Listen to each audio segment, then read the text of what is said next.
വാർത്തകളിലേക്ക്. പത്തനംതിട്ടയിലെ ഗവിയിൽ യുവതിയെ മരിച്ച നിലയിൽ കണ്ടെത്തി. വസ്ത്രങ്ങൾ കീറിയ നിലയിലായിരുന്നു. നാട്ടുകാരാണ് പോലീസിനെ വിവരം അറിയിച്ചത്. നിതിൻ തോമസ് വിവരങ്ങളുമായിട്ട്. നിതിൻ, എത്ര നേരമായി ഈ മൃതദേഹം കണ്ടെത്തിയിട്ട്? പോലീസ് സ്ഥലത്തെത്തിയോ? എന്തെങ്കിലും സൂചനകൾ ലഭിക്കുന്നുണ്ടോ? ഇന്ന് രാവിലെയാണ് ഗവി മീനാർ ഭാഗത്ത് യുവതിയെ മരിച്ച നിലയിൽ കണ്ടെത്തിയത്. റോഡിൽ നിന്നും മാറിയ നിലയിലാണ് ഈ പ്രദേശവാസികളൊക്കെ തന്നെ കണ്ടെത്തിയത്. ഈ യുവതി എന്നും രാവിലെ മീനാർ ഭാഗത്തേക്ക് ജോലിക്കായി പോകുമായിരുന്നു.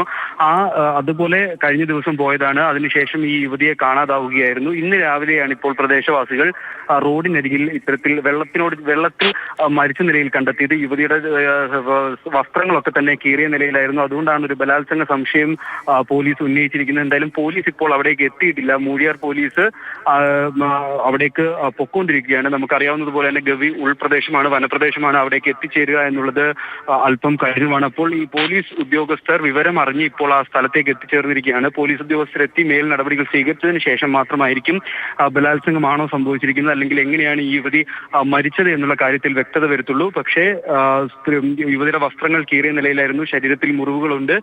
വെള്ളത്തിൽ മരിച്ച നിലയിലാണ് കണ്ടെത്തിയിരിക്കുന്നത്. ശരി, അപ്പോൾ ഒരു ബലാത്സംഗ സംശയം, കൊലപാതക സംശയം തന്നെയാണ് ഉയരുന്നത്. സാധാരണ രീതിയിൽ ജോലിക്ക് പോകുന്ന യുവതിയാണ്. അങ്ങനെ ഇന്നലെ പോയതാണ്, പക്ഷെ മടങ്ങി വന്നില്ല. അവരുടെ മറ്റ് ഡീറ്റെയിൽസ് വരുന്നതേയുള്ളൂ. മരിച്ച നിലയിൽ, വസ്ത്രങ്ങളൊക്കെ കീറിയ നിലയിലാണ്, വെള്ളത്തിലാണ് മൃതദേഹം കണ്ടെത്തിയത്. നാട്ടുകാർ വിവരമറിഞ്ഞ് പോലീസിനെ അറിയിച്ചിട്ടുണ്ട്. പോലീസ് അങ്ങോട്ടേക്കുള്ള യാത്രയിലാണ്. നിതിൻ തോമസാണ് വിവരങ്ങൾ നൽകിയത്.